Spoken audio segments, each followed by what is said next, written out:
지금까지 24번에 걸쳐서 요한계시록을 이제 저와 여러분이 공부했습니다. 요한계시록은 22장으로 되어 있는데 특별히 4장부터 19장은 우리가 보통 7년 환란기라고 하는 이 땅의 마지막 부분, 예수님 지상 재림하시기 전에 이 땅의 마지막 그 7년 이 부분을 다루고 있어요.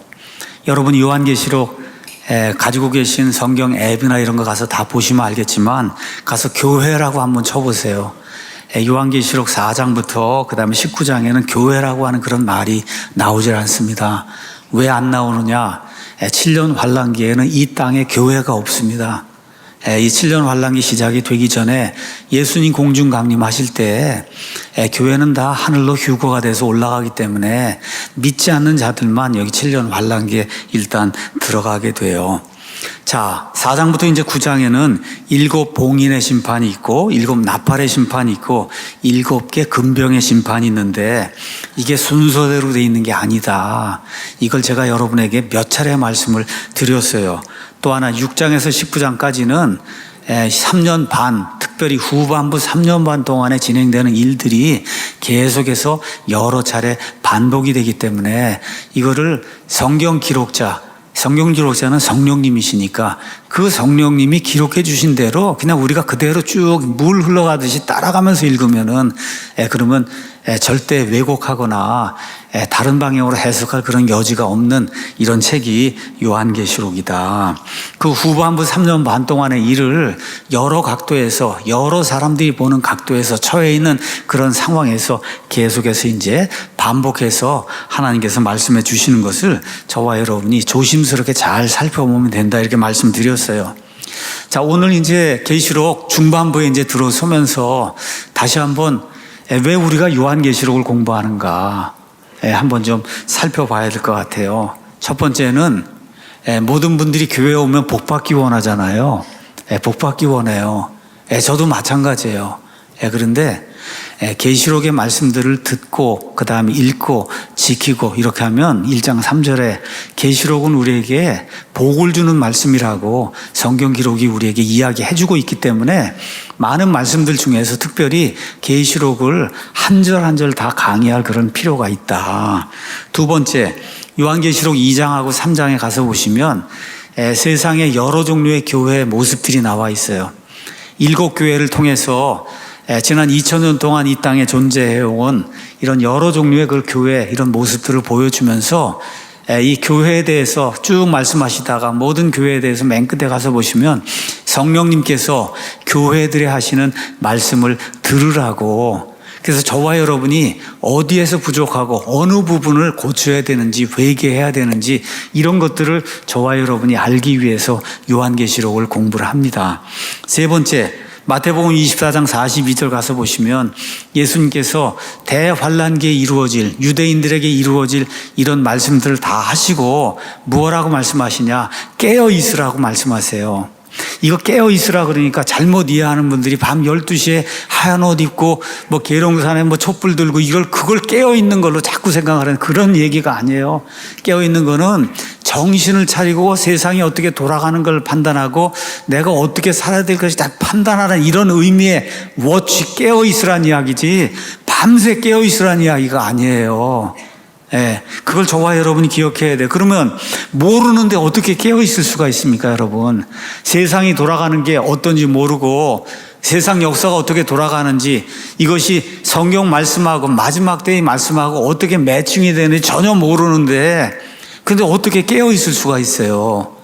그렇기 때문에 저와 여러분이 깨어 있으려고 하면 그러면 성경이 마지막 때에 대해서 무엇라고 이야기하는지 예수님의 계시, 예수님이 직접 주신 이 계시가 무엇라고 이야기하는지 우리가 분명히 알아야만 된다. 마지막으로 정말 제가 20년, 30년 전에 이렇게 유학 가고 미국 생활하고 뭐 이렇게 할 때 전혀 느끼지 못했던 그런 세상이 지금 우리 앞에 있어요, 여러분. 정말 이게 말도 안 되는 세상이 우리 앞에 있는데 이건 지금 말도 안 되는 그런 공산주의 좌파 뭐 이런 거 여러분 생각이나 해봤어요? 이런 자들이 그냥 세상을 다 뒤집어 놓고 교육계를 장악하고 이 세상의 거의 모든 것들을 다 장악을 한 이런 시대가 열리리라고 여러분 생각이나 해봤어요? 근데 이게 대한민국만의 상황이 아니에요. 지금 바이든이 하고 있는 미국 펠로시 이거 다 거의 다 마귀에 속한 그런 사람들이 지금 이러고 있는 거예요, 지금. 지금 하나님의 백성이라고 하는 기독교 국가라고 할 수 있는 미국이 저 모양인데 다른 나라는 어떻겠어요? 한번 여러분 생각을 해보세요. 그게 세상이 엄청나게 불안하고 그 다음에 특히 우리 이 아이들이 살아갈 이 세상은 정말 사악한 세상이에요. 마귀가 들끓는 그런 세상이다. 이런 세상 속에서 저와 여러분이 평안을 가지고 살기 위해서는 우리에게 어떤 소망이 있고 우리가 어떤 평안을 가질 수 있는지, 예수님이 어떤 평안을 주시는가, 이거에 대해서 저와 여러분이 성경 말씀을 통해서 성도들과의 교제를 통해서 저와 여러분이 거기에서 평안을 얻지 못하면 세상에서는 믿는 사람이 얻을 수 있는 평안이 거의 없다고 보시면 됩니다. 그래서 요한계시록 말씀을 부지런히 읽고 잘 판단하고 우리가 살아가야 할 세상을 예상을 하면서, 그리고 어떻게 해요? 잘 준비하면서 살면, 그러면 환난전 휴거라고 하는 것이 정말 복된 소식으로 우리에게 다가온다는 걸 우리가 알 수 있기 때문에, 그래서 우리가 요한계시록을 공부하고 있는 거예요. 지난주부터 8장 9장에 나오는 일곱 나팔 심판에 대해서 이제 공부하고 있습니다. 일곱 나팔은 후반부 3년 반을 다룬다. 제가 여러분에게 말씀을 드렸어요. 특별히 지난 주에는 8장을 공부했습니다. 7개 나팔 중에 4개 나팔 그 심판이 8장에 이제 기록이 돼 있어요. 그래서 8장에 나오는 거 오늘 9장도 가서 보면 다 3분의 1이라는 게 나온다는 걸 여러분이 기억을 하시면 좋습니다. 자, 이렇게 돼서 8장에 나오는 4개의 나팔이 천사들에서 이제 불려지게 될 때, 이때 3분의 1이 파멸돼요. 특별히 지구 생태계가 완전히 파멸되는 그런 일이 4 나팔이 이제 이 세상에서 이제 불려지게 될 때 이제 발생을 합니다. 계시록 8장 6절에서 7절, 첫째 천사가 나팔을 부니까 땅에 대한 심판이 이루어져서 나무의 3분의 1과 모든 풀이 불타버리는 이런 생태계의 파멸이 이제 생기게 되고, 그 다음에 8절 9절 가서 보니까 둘째 천사가 나팔을 불어요. 그러니까 어떻게 돼요? 바다에 대한 심판이 일어나서 엄청난 규모의 이런 유성, 이 불타는 유성이 바닷속에 떨어져서 바닷속에 있는 많은 것들, 특별히 3분의 1이 죽임을 당하는 그런 무서운 심판이 이제 이루어지게 되고, 그 다음에 10절에서 11절 셋째 천사가 이제 나팔을 부니까 이번에는 여기 땅 위에 있는 강과 그 다음에 먹을 수 있는 물, 민물, 여기에 이제 3분의 1이 황폐화되는 그런 일이 이제 발생을 하고, 그 다음에 12절 가서 보니까 넷째 천사가 나팔을 부니까 이제 땅에 대한 건 다 했으니까 저 하늘에 천체들의 변화가 이제 생기는 그런 일이 생기죠. 이렇게 돼서 해와 달과 별들이 3분의 1이 타격을 받아서 어두워지고, 이렇게 되니까 기후가 변하게 되고 온도가 하강하게 되고 파도가 변하게 되고 농작물의 수확이 이루어지지 않고 온 땅이 기근에 들 수밖에 없는 이런 악한 상황이 이제 발생하게 됩니다. 8장 13절 가서 보니까 이제 4가지 화가 왔고 앞으로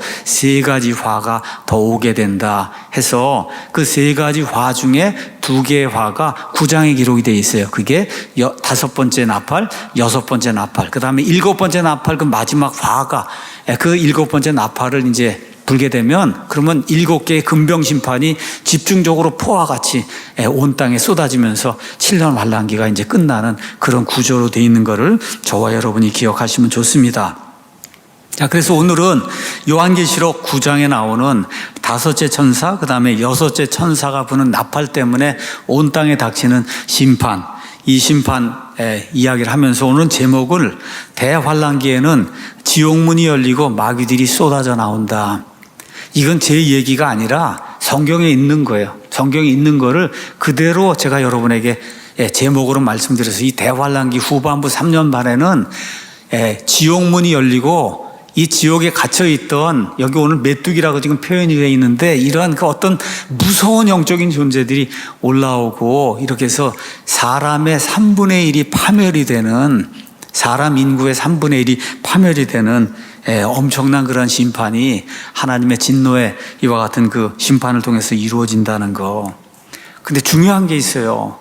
이렇게 엄청난 심판을 당하고도 끝부분에 가서 보면 남아있는 사람들이 절대 회개하지 않고 계속해서 마귀들에게 경배한다고 하는 슬픈 메시지가 그 안에 기록이 되어 있습니다. 이런 모든 것들을 오늘 종합 정리하고 오늘 킹제임 성경이 얼마나 위대한 성경인가 이 말씀을 통해서 한번 보는 그런 시간을 좀 갖도록 하겠습니다. 자, 다섯째 나팔 부는 거를 가서 보겠습니다. 9장 가서 1절 보니까 다섯째 천사가 나팔을 분 뒤에 내가 보니 별 하나가 하늘로부터 땅으로 떨어졌는데 그에게 바닥 없는 구덩이에 열쇠가 주어졌다. 여기 별이 떨어졌는데 영어로 힘으로 표현하고 있어요. 힘. 그 뭐예요? 인격체란 이야기예요. 그래서 성경 가서 보시면 많은 경우에 별 이렇게 표현된 게 그게 인격체 중에서도 천사를 가리키는 경우가 많이 있습니다. 저희가 이제 나중에 가서 보겠지만 요한계시록 12장 4절에 가서 보면 마귀가 타락을 하면서 하늘에 있는 천사들 3분의 1, 별들의 3분의 1을 끌어다가 같이 타락을 하는 그런 얘기가 나와요. 그 별, 그런데 나오는 별은 하나님이 창조하신 천사를 가리키는 거다. 여기도 지금 분명히 별이라고 해놓고는 그 다음에 힘은 그잖아요. 그렇죠? 그래서 이런 천사가 이제 땅으로 떨어졌는데 하나님께서 그에게 바닥 없는 구덩이, 밑바닥이 없는 그런 구덩이가 있다는 거예요. 그거를 옛날 성경엔 무저갱이라고, 저희 벽 같은 이런 것이 없는 갱이란 말이에요. 갱. 이런, 여러분 갱 아시죠? 이 석탄을 캐기 위해서 들어가는 그런 굴. 그래서 우리는 그냥 아이들을 위해서 밑바닥 없는 구덩이, 바닥 없는 구덩이 이렇게 지금 표현했어요.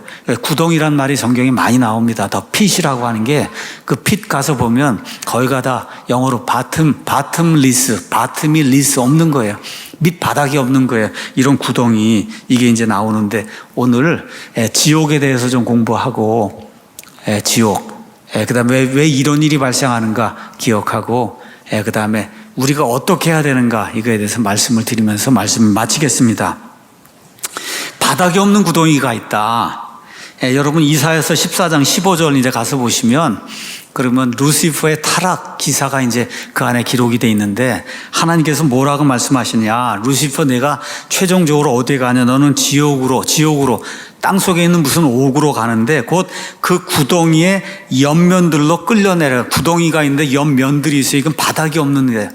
구덩이의 옆면들로 끌려 내려간다. 그러니까 땅의 어떤 그 중심부에 옆면만 있고 밑바닥이 없는 이와 같은 구덩이가 있다고 하나님께서 말씀해 주세요. 누가복음 8장 26절에서 36절 나중에 여러분이 가서 살펴보시면 예수님께서 가다라 사람들의 그 지역으로 가셨는데 거기에 군대 마귀에 걸린 한 사람이 나오는 거 여러분 이해하실 거예요. 군대 마귀, 너무나 많은 마귀가 한 사람에게 들어갔어요. 그래서 그 사람의 그 마귀의 이름이 군대 마귀예요. 이 군대 마귀를 예수님께서 내쫓으시니까 거기 있던 그 무리 그 마귀들 뭐 몇 명인지는 알 수가 없지만 하여튼 그 수많은 그 군대 그 마귀들이 예수님께 간청을 하는 거예요. 뭐라고 간청하냐? 그분께서 자기들에게 나가서 기쁨 속으로 들어가라고 명령하지 마실 것을 구했다는 거예요. 기쁨 속으로 들어가면 헤어나오지 못한다. 이걸 알고는 우리를 내쫓는 건 좋은데 기쁨 속으로 들어가라고. 이게 그리스 말로는 아부소스로 돼 있어요. 아부소스. 그러니까 마귀들이 갇혀있는 어떤 장소, 거기가 있단 말이에요. 그걸 여기는 기품이라고 표현했어요. 그 기품, 바닥 없는 구덩이, 이런 데가 땅 속에 있다고 성경이 우리에게 이야기를 하고 있습니다.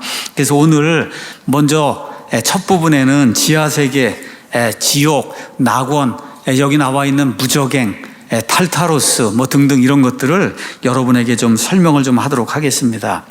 여기 지옥이라고 하는 그런 말이 나오는데 영어로는 헬 이렇게 이제 표현이 돼 있어요.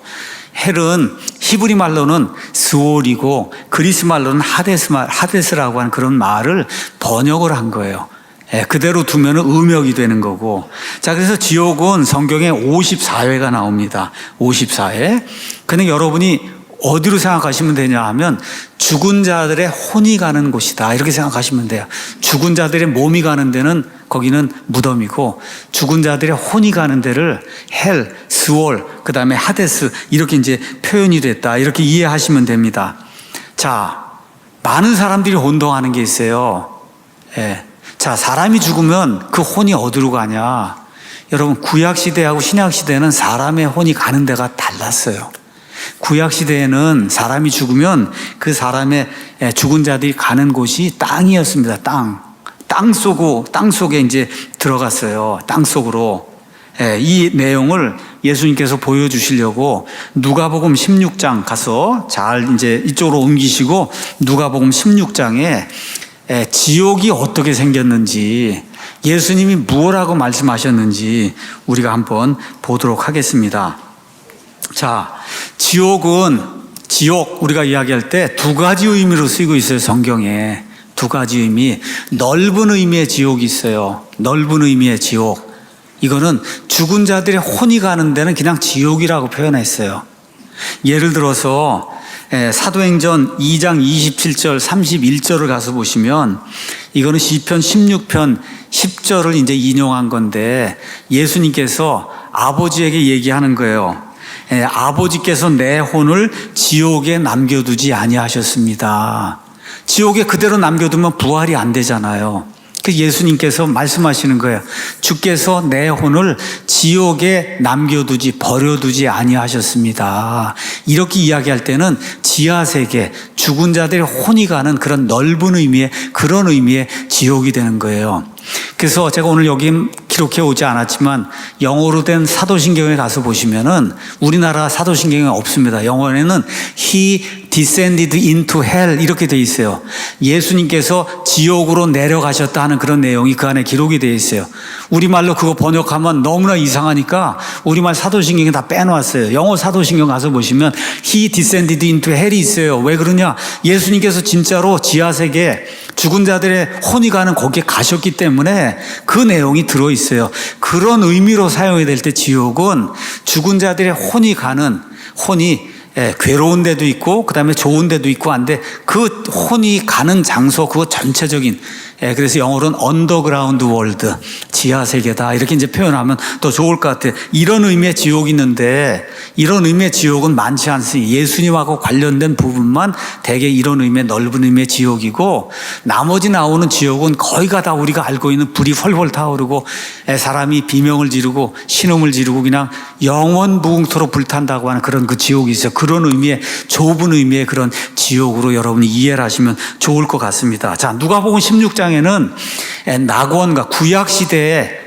이 언더그라운드 월드, 지하세계가 어떠했는가를 예수님이 보여주시는 그 말씀이 그 안에 들어있어요. 그냥 있는 그대로 저와 여러분이 보시면 됩니다. 자, 이 안에는 낙원이 있고, 그 다음에 아브라함의 품이라고 불리는 낙원이 있고, 부자가 펄펄 불타는 것이 뜨거운 데서 고통받는 지옥이 있고, 그 다음에 이 지옥과 이 둘 사이에 둘이 서로 건너가지 못하도록 엄청나게 큰 구렁텅이가 이 안에 고정이 돼 있다. 성경이 지금 그렇게 이야기하고 있습니다. 자, 그림을 제가 한번 오늘은 그림을 좀 보여드리고 설명을 해야 될 것 같아서 지하세계 이 감옥을, 이 그림을 가져왔어요. 여러분 스타디 바이블이나 에스라 성경 지도 이런 데 가면 다 성경 사전에 다 들어 있습니다. 여기 여러분 이렇게 보시면은, 다시 한번 보겠습니다. 자, 이렇게 가서 보시면 이게 지구예요. 지구. 지구 이쪽에 이제 센터가 여기 지금 들어가 있는 거예요. 여기 센터가 이렇게 이제 들어있다. 이렇게 생각을 하시고. 자, 세 종류가 있다 그래서 예수님께서. 자, 먼저 한번 가서 보도록 하죠. 23절, 24절 가서 이렇게 보니까 뭐라고 돼 있냐 하면, 부자가 지옥에서 고통 중에 눈을 들어 멀리 아브라함과 그의 품에 있는 나사로를 보고 소리 지르며 이르되, 아버지 아브라함이여 내게 긍휼을 베푸시고 나사로를 보내서 그가 그의 손가락 끝에 물을 찍어 내 혀를 서늘하게 하도록 하소서. 내가 이 불꽃 가운데서 고통을 받고 있습니다. 여기 이제 가서 보시면 여기 지옥이 있어요.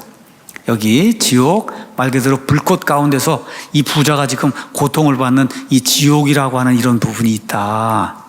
자, 그 다음에 이제 가서 보니까 나사로가 이제 나오는데 22절에 가서 보니까 그 거지 나사로가 죽어서 천사들에 의해 아브라함의 품으로 옮겨졌다. 그래서 여기 가서 보면 아브라함의 품, 여기 과거의 낙원이라고 불리던 이런 장소가 있어요. 과거의 낙원이라고 불리는 그런 장소가 있다. 그 다음에 이제 이 낙원이 여러분 나중에 이제 누가복음 23장 43절 가서 보시면 예수님께서 십자가에 달린 그 강도에게 약속하시죠. 진실로 진실로 내가 네게 이르노니 오늘 내가 나와 함께 낙원에 있을 것이다. 이해하시죠, 여러분? 그 낙원, 여기 십자가에서 구원받은 강도하고 십자가에서 그 다음에 여기 죽으시고 예수님의 혼이 여기 내려가신 여기가 있단 말이에요. 여기가 과거의 낙원이라고 하는 데가 여기에 있는 거다. 여러분께서 그렇게 이해하시면 돼요.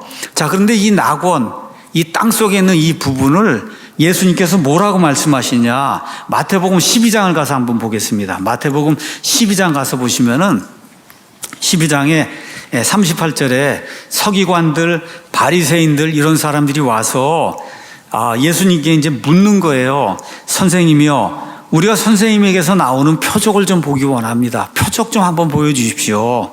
그랬더니 그분께서 그들에게 응답하여 이르시되 악하고 음란한 세대가 표적을 구하지만 대언자 요나의 표적 외에는 내가 아무 표적도 그 세대에게 주지 않는다. 대언자 요나가 고래에게 잡혔다가 그래서 어떻게 돼요? 죽었다가 부활해서 살아있다가 다시 나온 게 아니라 죽어있다가 사흘 만에 다시 나왔단 말이에요. 그 표적을 내가 너에게 보여주겠다 말씀하시고는 요나가 밤낮으로 사흘 동안 고래 뱃속에 있었어요. 그래서 죽었다가 그 다음에 부활한 것처럼 그렇게 사람의 아들도 밤낮으로 사흘 동안 어디에 있어요? 땅의 심장부에 있는다는 거예요. 그러니까 예수님이 가신 그 낙원, 이 낙원이 땅의 심장부, 심장부는 영어로 heart로 돼 있어요. heart, 센터란 뜻이에요. 센터. 땅의 심장부 이 센터에 여기에 지금 과거의 낙원, 예수님 말씀하신 땅의 심장부, 거기로 예수님이 내려가시고 그 다음에 회개한 강도도 거기로 가서 거기서 같이 예수님과 함께 있게 됐다는 것을 여러분과 제가 이제 기억을 하면 좋습니다. 자, 근데 예수님께서 누가복음 16장 말씀을 쭉 이야기하시면서 여기 과거의 낙원이라고 한 여기하고 그 다음에 이쪽에 부자가 들어있는 이 지옥하고 여기 사이에 커다란 구렁텅이가 고정이 되어 있다고 이야기를 하세요. 한번 26절 한번 가서 보도록 하겠습니다. 이 모든 것 외에도 우리와 너희 사이에는 큰 구렁텅이가 고정이 되어 있다. 구렁텅이는 영어로 걸프. 여러분 페르시아만 이런 거 얘기할 때 영어로는 페르시아 걸프, 퍼시안 걸프라고 얘기하는 거예요. 걸프. 이게 만이라고 하는 게 푹 들어간 것이거든요. 여기 낙원이 있고 그 다음에 여기 지옥이 있는데 이 사이에 커다란 걸프, 이 구렁텅이가 이게 고정이 돼 있어서 이쪽에서 일리 갈 수도 없고 이쪽에서 일리 갈 수도 없다는 거예요. 그러니까 일단 세 개가 있는 거예요. 세 가지 있는 것. 지옥, 좁은 의미의 불이 헐헐 타오르는 지옥이 있고 예수님과 회개한 강도가 같은 여기 구약시대의 모든 성도들, 아브라함과 모세와 다윗과 다니엘과 구약시대의 모든 성도들이 죽으면 어디로 간? 여기로 간 거예요. 여기로 가는 이 지옥이 있어요. 이 낙원이 있어요. 그 다음에 이 둘 사이에는 왕래가 안 된단 말이에요. 왕래가 안 돼서 안 되는 이유가 이 사이에 엄청난 규모의 구렁텅이가 이렇게 들어있다. 그렇게 지금 아브라함이 이제 설명을 해주고 있죠. 자, 이거 말고 성경 가서 살펴보면 지옥에 또 하나의 장소가 있어요. 또 하나 장소 여기 탈타로스라고 그리스 말로 기록이 된 이런 그 장소가 있는데 이거는 베드로후서 2장 4절 그 다음에 유다서 6절에 이제 나오는 여러분 창세기 6장에 가서 보시면 이따가 이제 제가 다시 말씀드리겠지만 하나님의 아들들이 천사들이 타락을 해서 사람들의 딸들을 취해서 아내를 삼아갖고 이렇게 해서 거인 종족이 생기는 그런 일이 이제 발생을 해요. 그래서 자기들의 거처를 이탈해 갖고 땅으로 내려와서 그런 일들을 저지른 그런 천사들 가두어둔 여기가 탈타로스라고, 여기 못 빠져나오는데 여기 빠져나오지 못하는 이러한 또 하나의 이제 장소가 있다. 자, 이런 거 이제 보면서 제가 우리 지학 시간에 이런 거 다 배웠죠. 이게 지구가 이렇게 이제 있으면은 이게 지구입니다. 지구. 지구에 지표가 있고, 그 다음에 멘틀이라는 데가 있고, 그 그 다음에 핵이 있는데 외핵이 있고 내핵이 있고 이런 이야기 배웠죠? 예, 이런 이야기 배웠어요.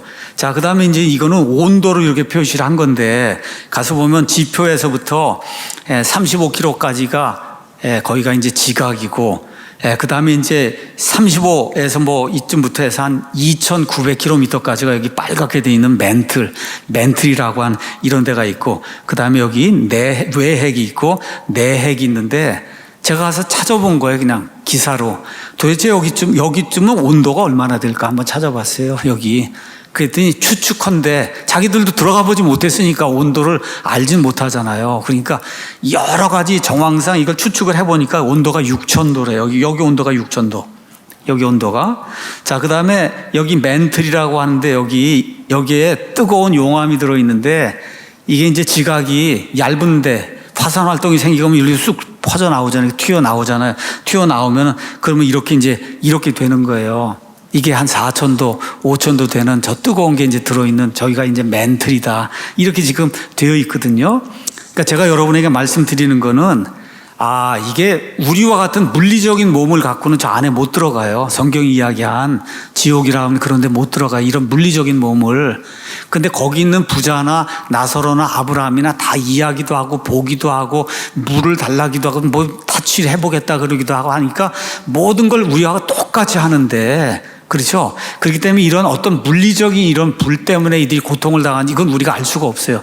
그리고 또 하나 이쪽에는 안전한 데잖아요. 거기는 그런 걸 느끼지 못하기 때문에 정말 이런 불 때문에 그런 건지 우리가 알 수가 없지만 어쨌든 우리가 지옥이라고 이야기할 때는 이게 상상이 되는 거예요. 누구나. 그렇죠? 지옥이라고 할 땐 이런 게 상상이 되는데 우리가 그런 거 상상하는 거를 이렇게 상상할 수 있도록 하나님이 땅도 그런 구조로 만들어 놓으셨다는 거. 여러분, 그거까지만 여러분이 이렇게 동의하시면 땅도 그런 구조로 만들어 놨구나. 그래서 구약시대 지옥이라고 하는데 말 그대로 땅 속에는 옥이다. 옥이에요. 옥. 넓은 의미로 이야기할 때는 요거까지 포함이 되는 거예요. 여기 아브라함의 품이라 불리더니 낙원까지 포함이 되고 좁은 의미로 이야기할 땐 요것만 이제 우리가 이야기한다. 자, 그러면 예수님께서 사흘 만에 이제 부활하셨잖아요. 부활해서 이렇게 부활하시면서 어떤 일들을 하시냐.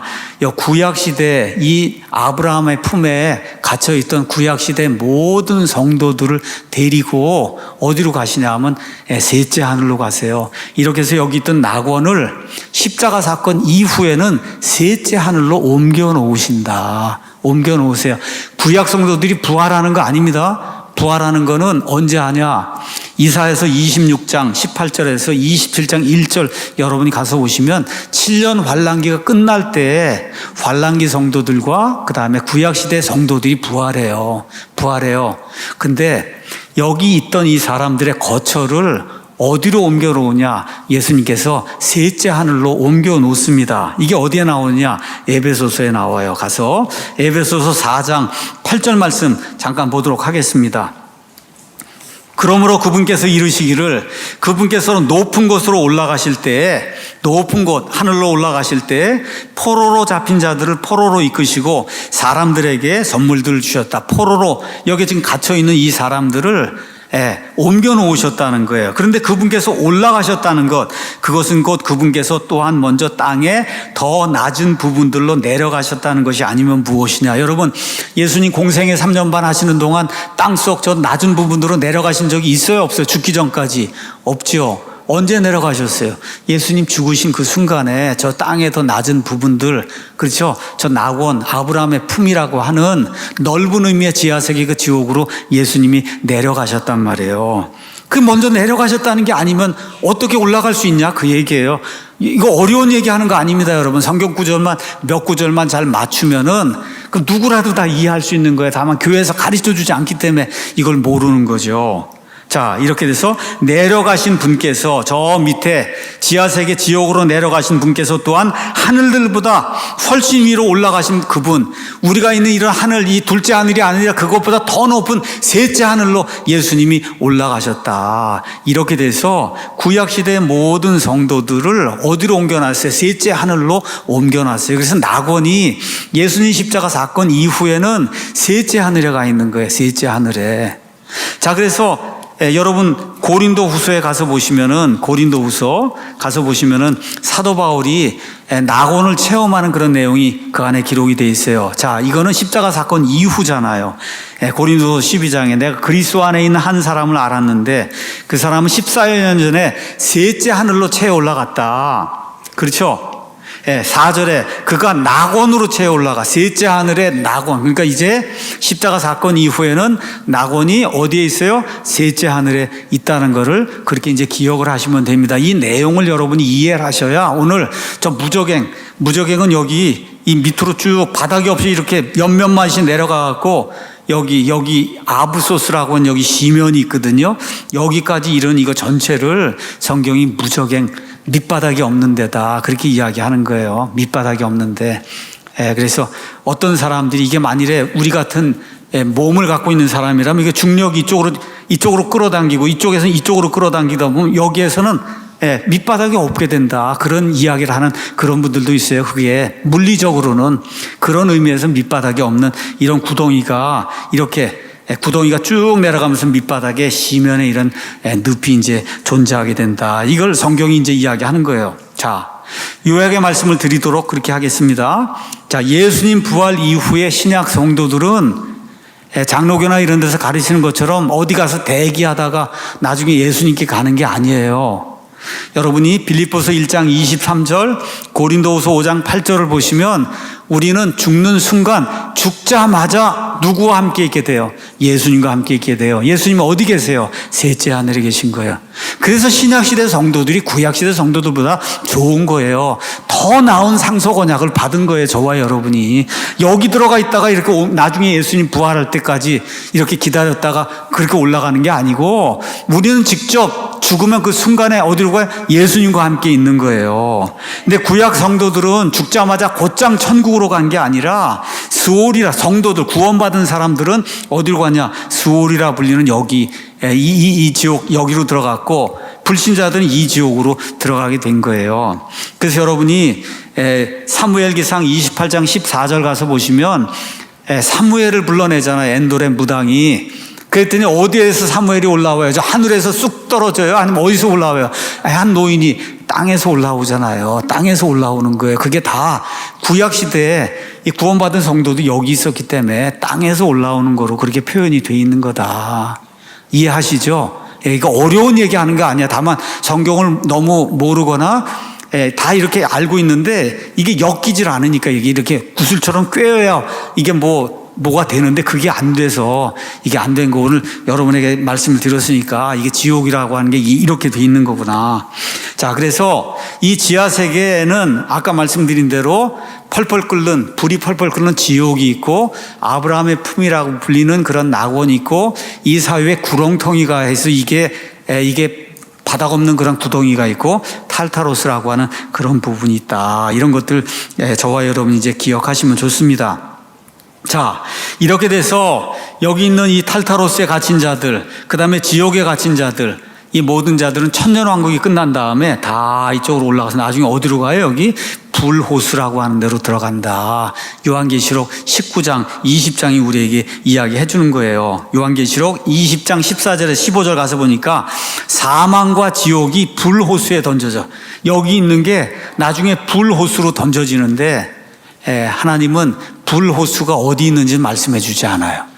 불호수가 어디 있는지 이게 최종 지옥이에요. 최종 지옥. 그래서 사탄 마귀를 포함해서 이 모든 세상 속에서 하나님을 대적하고 죄를 지은 모든 죄인들이 맨 마지막에서 가서 거하는 여기 있는 이 탈타로스에 있는 이 천사들까지 다 나중에 최종 한 군데 왜 끼리끼리 모아놔야 되니까 이렇게 모아놔야 되거든요.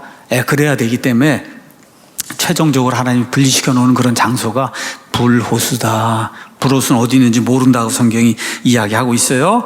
그래서 누가복음 8장에 그 군대 마귀들이 우리를 쫓아내는 건 좋은데 어디로 보내지 말라는 거, 여기로는 좀 보내지 말라, 그 얘기를 하는 거예요, 여러분. 그러니까 여기에 많은 존재들이 있다는 거를 알고 있는 거예요, 이 마귀 존재들이. 그러니까 거기 들어가면 이제 7년 환란기 이 끝부분이나 나오니까 그때까지 활동을 못 하니까 거기로는 보내지 말라고 예수님께 간곡히 부탁하는 그런 내용이 그 안에 기록이 이제 돼 있습니다. 자, 불행하게도 우리 개역 성경은 54의 그 지옥 가운데 반 이상을 스올로 음역을 했어요. 그래서 구약에는 지옥이 한 번도 안 나와요. 그럼 안 되지 않습니까, 여러분? 지옥이 나와야 하잖아요. 신약에서도 몇 차례만 지옥으로 번역하고 나머지는 다 음부로 번역을 했어요. 음부는 불교 용어예요. 불교 용어. 죽은 홀령이 가서 사는 세상, 구천, 유명. 여러분, 성경 안에 유명이라는 데가 나오고 음부가 나오고 이런 샤머니즘적인, 이게 다 어디서 나오냐? 중국 성경 때문에. 중국 사람들이 그렇게 이해한 그거를 성경 속에 집어넣기 때문에 이런 걸 가지고는 하나님 말씀을 온전히 이해할 수가 없다. 그래서 우리 킹제임 성경이 하나님께서 보존해 주신 좋은 성경이란 확신을 가지고, 그리고 이 성경을 감사하게 여기고 하나님께 찬양을 이제 드려야 됩니다. 자, 이제 다 말씀을 드렸어요. 이제부터는 어려운 내용이 아니니까 제가 그냥 여러분과 함께 쭉 읽어 나가겠습니다. 그가 바닥 없는 구덩이, 아까 바닥 없는 구덩이에 열쇠를 받은 천사가 있는데 그 천사가 바닥 없는 구덩이를 여니까 그 구덩이에서 큰 용광로의 용기 같은 연기가 올라오므로 해와 대기가 그 구덩이의 연기로 인해 어두워졌고, 어디가 뚫린 거예요. 여러분, 화산 폭발되고 이러면 그냥 막 엄청난 규모로 재가 나오고 하는 거 아시죠? 하여튼 어디가 뚫려가지고 이렇게 해갖고 대규모의 이제 연기가 올라오게 되고, 그래서 대기가 어두워지는데 3절 가서 보니까 메뚜기들이 연기 속에서 나와 땅 위로 올라오는데 땅에 있는 전갈들의 권능과 같은 권능이 그것들에게 주어졌다. 메뚜기들이 지금 올라온다고, 지금 여기 이 바닥 없는 이 구덩이에서 올라오는 이 존재들을 지금 메뚜기라고 표현했는데, 우리 저 들판에 있는 그런 메뚜기가 아니에요. 메뚜기처럼 지금 생긴 그런 아주 기괴 묘모 하여튼 이상한 괴물들이 지금 올라오는 거예요. 여기 이 괴물들이. 자, 그것들이 땅에 풀이나 푸른 것이나 나무는 하나도 해치지 말고 오직 이마 안에 있는 하나님의 인이 없는 그 사람들만 해쳐야 한다는 명령이 그것들에게 떨어졌다. 이렇게 이제 나와 있습니다. 여러분, 그 옆에는 계시록 7장 가서 보시면 거기 하나님의 그 사람들에게 이마에 인을 찍으라는 그 이야기가 나오죠. 그렇죠. 2절에 가서 보니까 또 내가 보니 살아계신 하나님의 인을 가진 다른 천사가 이렇게 이제 올라오는데, 그 네 천사에게 외치면 뭐라고 얘기하냐? 우리가 우리 하나님의 종들의 이마 안에 인을 찍어 그들을 봉인해서 그들을 보존할 때까지, 그렇죠? 그때까지 그런 내용이 나오잖아요. 지금 그 내용이 지금 여기 다시 반복이 돼서 나오는 거예요. 그렇죠? 그래서 이 메뚜기들이 이제 올라와서 사람들을 해치는데 누구만 해치냐? 인이 없어서 이렇게 해서 이 보호를 받지 못한 이런 자들을 해치라는 거예요. 근데 해치는데 재미있는 게 있어요. 가서 읽어보니까 그것들이 땅에 풀이나 푸는 것이나 나무는 하나도 해치지 말고 이마 안에 하나님의 인이 없는 그 사람들만 해쳐야 된다. 해치라 그러니까 죽이는 걸로 생각하는데 재미있게도 그렇게 되지 않습니다. 죽이는 게 아니에요. 한번 보도록 하겠습니다. 죽이는 게 아니고 그것들이 그들을 죽이지 말고 그들에게 5달 동안 고통만 줘라. 죽이진 말고. 그러니까 이게 여러분 고통이 전갈이 쏘는 듯한 그런 전갈이 엄청나게 맹독을 가지고 있는 거 아시죠, 여러분? 이거에 쏘이면 그냥 거의 100% 죽는데 엄청나게 아프다는 거예요. 아픈데 아픔만 당하고 죽지는 못하게 그렇게 5달 동안 이들을 괴롭히라는 거예요. 그래서 6절에 가서 보니까 5절 끝에 이것들이 주는 고통은 마치 전갈이 사람을 쏠 때 주는 그런 고통과 같은데 그날 되는 사람이 죽음을 구하여도 그것을 찾지 못하겠고 죽기를 바라나 죽음이 그들을 피하리라. 죽으려고 노력을 해도 죽지 않는다는 거예요. 그 5달 동안은. 이러한 엄청난 고통이 7년 환란기, 특히 후반부 3년 반에 그 땅에 거하는 사람들에게 임한다고 성경이 이제 이야기하고 있어요. 여기에 대해서는 여러분이 요엘서 2장 4절에서 10절 가서 보시면 이 메뚜기 같은 존재들이 거기 또 나옵니다. 요엘서 2장은 지금 이 시대, 요 시간, 주의 날, 크고 무서운 두려운 주의 날, 그 주의 날이 임하는 바로 그때 상황을 거기 또 표현하고 있는데 거의 똑같은 내용이 그 안에 기록이 되어 있어요. 요엘서 2장 4절에서 10절. 자, 6절에서 10절 가서 보면 정말 이상한 형태의 괴물이 나옵니다. 메뚜기들의 모양은 전투를 위해 예비한 말들 같고 그것들의 머리에는 금왕과 같은 왕관과 흡사한 것이 있으며 얼굴은 사람들의 얼굴 같고 여자의 머리털 같은 머리털이 그것들에게 있으며 그것들의 이빨은 사자의 이빨 같고 철 흉갑 같은 흉갑, 이 가슴판 이게 그것들에게 있고 날개 소리는 전쟁터로 달려가는 많은 말들의 병거 소리 같고 전갈과 같은 꼬리가 그것들에게 있고 꼬리들의 침이 있는데 그것들의 권능은 이런 모든 것들을 다 동원해서 사람들을 5달 동안 거의 죽을 정도로 죽이지는 않고 그렇죠. 죽을 정도로 그냥 곳곳에 사람들 쏘고 하는 그런 일을 한다고 지금 성경이 이야기하고 있어요. 가서 보도록 하겠습니다. 제가 가서 찾아보니까 이 전체를 조합하니까 대충 이런 모습으로 생긴 이런 아주 요상한 이런 존재가 지옥에서 쏟아져 나오는 거예요. 이 부적행 속에서. 그냥 여러분 있는 그대로 믿으시면 됩니다. 제가 여기다 뭘 부연 설명을 할 게 없어요. 9장 11절에는 이것들을 다스리는 왕이 있다. 무적행의 천사가 있다는 거죠. 아마 계시록 6장 8절에 가서 보면 사망이 대문자로 나오는데 아마 사망이라 불리는 그 천사가 아니에요. 사탄 마귀는 아니에요. 왜 그래? 사탄 마귀는 저 위에서 지금 돌아다니면서 아직도 일을 하고 있기 때문에. 그래서 이 천사의 이름은 아바돈, 그리스 말로는 아폴리온, 이렇게 이제 불리는 이런 천사가 있다. 이렇게 해서 이제 5째 나팔 심판이 이제 끝나게 되는 거예요. 무적행에서 무진 무서운 이상한 존재들이 나와서 사람들을 죽이진 않고 그냥 5달 동안 거의 죽을 정도로 그렇게 막 쏘고 이렇게 해서 사람들 공포에 넣는 그런 일이 이제 생긴다. 자, 13절 이제 끝나면서 12절에 한 가지 화가 이제 지나갔으며 보라 이후에 2가지 화가 더 있다. 6째 천사가 나팔을 분 뒤에 내가 들으니 하나님 앞에 있는 금제단의 4뿔. 여러분, 금제단은 분향제단이잖아요. 그렇죠? 거기서 한 음성이 나갔고 나팔을 가지고 있는 6째 천사에게 뭐라고 얘기하냐. 큰 강 유프라테스에 묶어둔 4 천사를 풀어주라는 거예요.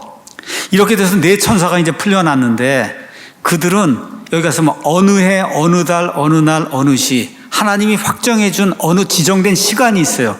그 시간에 인구의 3분의 1을 죽이는 그와 같은 일을 맡도록 지정이 된 그런 천사들이다. 지금 성경이 그렇게 이야기하고 있는 거예요. 어느 3년 반 후반부 그 어느 때에 끝부분에 어느 때에. 자, 그러면 여러분 계시록 6장 8절 가서 보면 사망과 지옥이 이미 전체 인구의 4분의 1을 죽였어요. 이미 4분의 1을 죽였어요. 얼마만 남았어요? 4분의 3만 남았어요. 그 남아있는 4분의 3에 3분의 2를 죽인단 말이에요. 그럼 4분의 3 곱하기 3분의 1을 하면 전체 인구에 얼마가 죽어요? 4분의 1이 죽으니까 앞에 4분의 1이 죽었고 이번에 또 4분의 1이 죽으니까 땅에 환란기 때 들어간 사람들의 인구에 적어도 2분의 1이 죽임을 당하는, 말 그대로 몇십억이 죽임을 당하는 그런 일이 이 환란기 때 발생을 한다. 성경이 그렇게 이야기하고 있어요. 자, 그런데 이 6째 천사 이거 이야기가 이 6번째 나팔 이게 뭐하고 또 연결이 돼 있냐? 여러분 16장에 가서 보면 이제 금병 심판이 있는데 6째 천사가 이제 금병을 이렇게 이제 쏟아 붓습니다. 그러니까 6째 천사가 자기 병을 큰 강 유프라테스에 쏟아 부음에, 그러니까 맨 마지막 때 지금 일어나는 거예요. 그것의 물이 말랐으니 이것은 동쪽 왕들의 길이 예비되게 하려 합니다. 자, 그럼 이 구절하고 여기 있는 거하고 같이 합쳐 놓으니까 어떻게 해요? 왕들이 2억 명의 기병들을 이끌고 동쪽에서 온다. 이런 해석이 나오는 거예요. 왕들이 2억 명의 기병들을 가지고 그리고 동쪽에서 온다. 자, 유프라테스가 갑자기 왜 등장하나 보도록 하겠습니다. 자, 여기가 이제 여러분 알고 있는 것처럼 이쪽이 이제 이스라엘이고 여기가 이제 이라크가 있는 이 지역에 여기 유프라테스 강이 있어요. 유프라테스. 여러분 최초 인류의 반역이 어디에서 시작이 돼요? 니므롯에 의해서 신할 평야에서 시작이 되는, 여기서 시작이 된 거예요. 여기서 바빌론 문화가 시작이 되고 바벨탑을 쌓게 되고, 이렇게 여기가 유프라테스 강가예요. 여기가 이렇게 돼서, 그래서 이 니므롯이 세상 전체를 다 주관하려고 하는 그런 일을 하다가 바벨탑 사건에서 세상 사람들이 모든 것으로 흩어져 나가죠. 흩어져 나가면서 가지고 나간 게 뭐예요? 바빌론 문화를 가지고 나갔어요. 자, 계시록은 이 모든 것을 뒤집는 거예요. 그러니까 계시록의 맨 끝에는 누가 다시 등장해야 되냐? 바빌론이 다시 등장을 해야 되고, 바빌론이 출발하게 된 유프라테스가 다시 이렇게 나와야 되고, 이렇게 돼서 계시록 17장, 18장은 바빌론이 완전히 무너져 내리는 그런 이야기를 지금 보여주고 있는 거예요. 그러니까 성경은 창세기하고 계시록이 이렇게 대비를 이루면서 그러면서 하나의 스토리를 지금 구성을 하고 있는 거다. 그래서 여기 유프라테스 강에 이렇게 묶여 있는 네 천사를 이제 풀어주라고 해서, 과거 여기 사탄의 자리가 있던 여기에요. 이렇게 돼서 이 천사들이 이제 풀려나면서 남아있던 사람들 인구의 3분의 1을 죽이는 이런 놀라운 일이 이제 생기게 되죠. 그런데 여기 2억 명이 온다는데, 많은 사람들이 그 2억 명이 중국 군대다. 중국에 많으니까. 그런데 그게 조금 좀 맞지 않는 것 같은 생각이 들어요. 왜냐하면 17절부터 19절 가서 보면 그 군대가 나오는데, 그 군대가, 내가 이같이 환상 속에서 그 말들과 그 위에 탄 자들을 봤는데, 기병들을 봤는데, 그들에게 불과 청옥과 유황으로 된 흉갑이 있었고, 그 말들의 머리는 사자의 머리 같았으며, 그것들의 입에서는 불과 연기와 유황이 나오고, 이런 것들 때문에, 그렇죠, 불과 연기와 유황 때문에 사람들의 3분의 1이 죽잖아요. 이런 걸 가서 보면 이거는 그냥 보통 인간이 아닌 거예요. 2억 명이 이렇게 나오는데 이것도 마귀의 어떤 불이처럼 보이지, 우리 보통 그런 우리 인간의 입에서 무슨 불이 나오고 연기가 나오고 유황이 나오겠어요. 이런 것들로 인구의 3분의 1을 지금 죽이는 거잖아요. 뭐 어떤 분들이 이게 대포를 쏘고 뭐 그런 거다 이렇게 이야기할 수 있는데, 글쎄 전 잘 모르겠어요. 어쨌든 여기 봐서는 이 2억 명이라는 이런 군대도 보통 사람은 아닌 것 같다, 이런 느낌이 이제 듭니다. 자, 종합정리 이제 해보도록 그렇게 이제 하겠습니다. 자, 중요한 거는 왜 마귀들이 쏟아져 나오냐 이거예요. 마귀들이. 그렇죠? 자, 예수님께서 마태복음 24장 가서 보시면 이런 말씀을 하십니다. 24장 36절에 그러나 그날과 그 시각은 결코 아무도 알지 못하나니 하늘의 천사들도 알지 못하고 오직 내 아버지께서만 아시느니라. 그러나 노아의 날들이 어떠했던 것 같이 사람의 아들이 오는 것도 그러하리라. 홍수 이전 시대에 노아가 방주로 들어간 날에 그들이 먹고 마시고 장가가고 시집가고 하다가 홍수가 나서 그들을 다 쓸어버릴 때까지 알지 못하였나니 사람의 아들이 오는 것도 그러하리라. 사람들이 하나님의 일에는 아직 그냥 100% 무관심하다는 거예요. 근데 왜 이런 일이 생겼냐? 창세기 6장에 가서 보니까 6장에 무슨 내용이 그 안에 기록이 되어 있어요. 노아의 홍수의 원인이 뭐라고 기록이 되어 있어요. 가서 보니까 사람들이 지면에서 번성하기 시작하고 그들에게 딸들이 태어나매 하나님의 아들들이 사람들의 딸들을 보되 그들이 아름다운 것을 보고 자기들이 택한 모든 자를 자기를 위해 아내로 삼았어요. 하나님의 천사들이 자기들의 위치를 벗어나서 그래서 사람들의 딸들을 취해서 그래서 해서는 안 될 그런 일을 하니까 주께서 이르시되 내 영이 항상 사람과 다투진 아니하리니 이는 그도 육체이기 때문이라. 그럼에도 그의 날들은 120년이 되리라 하시니라. 그 당시에 땅에는 거인들이, 그래서 이 하나님의 천사들과 그 다음에 이 사람들의 딸들이 결합하면서 거인들이 있었고, 그 뒤에도 즉 하나님의 아들들이 사람들의 딸들에게로 들어와 그들이 저들에게 아이들을 낳았을 때 안악자손과 같은 이런 그 거인들을 낳았을 때도 있었는데, 바로 이들이 옛적에 강력한 자들, 그리스 로마 신화에 나오는 헤라클레스 같은 이런 명성 있는 자들이 됐다. 지금 성경이 그렇게 기록을 하고 있는 거예요. 자, 다시 한번 말씀드릴게요.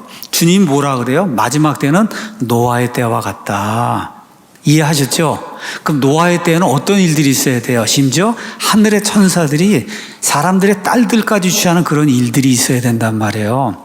그 일이 어디에 나오냐? 계시록 12장에 나옵니다. 우리 가서 계시록 12장, 오늘 뭐 자세하게는 하진 않겠고 계시록 12장에 가서 보시면은 계시록 12장 마귀와 그 다음에 미가엘, 마귀의 군대가 이제 싸우는 그런 내용이 있어요. 7절에 하늘에 전쟁이 있더라. 미가엘과 그의 천사들이 용과 싸우며 용과 그의 천사들, 이 하나님의 천사들이 싸우는데 이기지 못하고 또 하늘에서 자기들의 처사로 그 전까지 하늘 여기저기 누비고 다녔는데 더 이상 이들이 있지 못하는 거예요. 하늘에서 처소가 없는 거예요. 이렇게 돼서 저 큰 용이 어디로 내어 쫓겨요. 자가 내쫓겼는데 그가 땅으로 내쫓기니 그의 천사들과 함께 땅으로 내쫓겨서 과거의 노아 시대 하나님의 아들들이 땅에 내려와서 사람들을 교란했던 것처럼 하늘에 있을 거처가 없는 거예요. 천사들이, 이 악한 자들이. 그래서 이 땅에 내려와서 이렇게 해서 사람들과 다시 교접하는 그런 일들이 다시 생긴다. 이거 다시 나중에 설명을 이제 할 겁니다. 이 내용이 어디에 기록이 되어 있냐? 다니엘서 가서 보시면 하나님께서 다니엘을 사용해서 세상 왕국이 변하는 것들을 쭉 보여주셨어요. 느부갓네살의 형상을 통해서. 첫째 왕국, 둘째 왕국, 셋째 왕국, 넷째 왕국. 바빌론의 느부갓네살, 그렇죠? 메데 페르시아, 그 다음에 그리스, 맨 마지막에 로마. 이 로마가 끝난 다음에 나중에 붕 뛰어넘어서 적그리스도의 왕국 다음에 맨 마지막에 천년왕국이 이루어진 걸 보여줬어요. 맨 마지막 천년왕국이 바로 이루어지기 바로 전에 43절에 가서 보시면 왕께서 쇠와 진흙이 섞인 것, 이 신상이 있는데 신상 맨 밑에 달이 있는데 여기 가서 보니까 쇠하고 진흙이 섞여 있는 거예요. 여기 가서 읽어보시면 보신 것 같이 그들이 자신을 사람들의 씨와 섞을 것이나 쇠와 진흙이 섞이지 아니한 같이 그들이 서로에게 달라붙지 못한다는 거예요. 여러분, 여기 그들이 누군지 성경에 나와 있지 않아요. 근데 뭐는 확실해요? 사람의 씨는 아니란 말이에요. 사람의 씨가 아니니까 사람들의 씨하고 자기를 섞는단 말이에요. 그런데 쇠와 진흙이 섞이지 않는 것처럼 섞이지 못하는 그런 일이 맨 마지막 이게 이루어진 다음에 44절에 이 왕들의 시대에 하늘의 하나님께서 천년왕국을 세우시는 그런 일이 생긴다는 거예요. 지금 이 일이 그렇잖아요. 지금 환란기 바로 전에 천사들의 이런 교란이 일어나서 여자들과 이와 같은 이런 성적인 이런 문란이 다시 노아 시대와 같이 생기고, 그렇죠?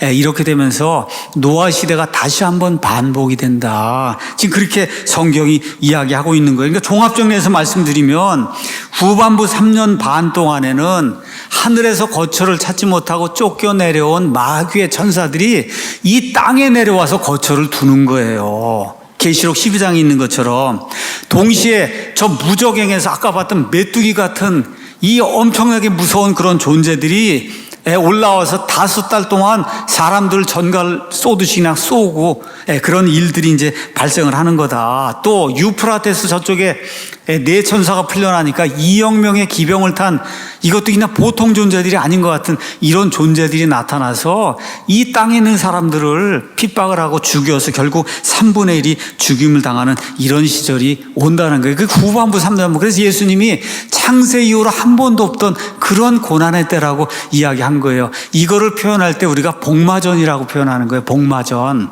복마전은 이거는 무슨 뜻이냐? 여러분이 가서 사전 찾아보시면 마귀가 숨어있는 전각인데 나쁜 일이나 음모가 끊임없이 행해지고 있는 악의 근거지를 얘기할 때 우리가 복마전 얘기하는데 이거는 영어로 팬더모니엄 이렇게 돼 있어요.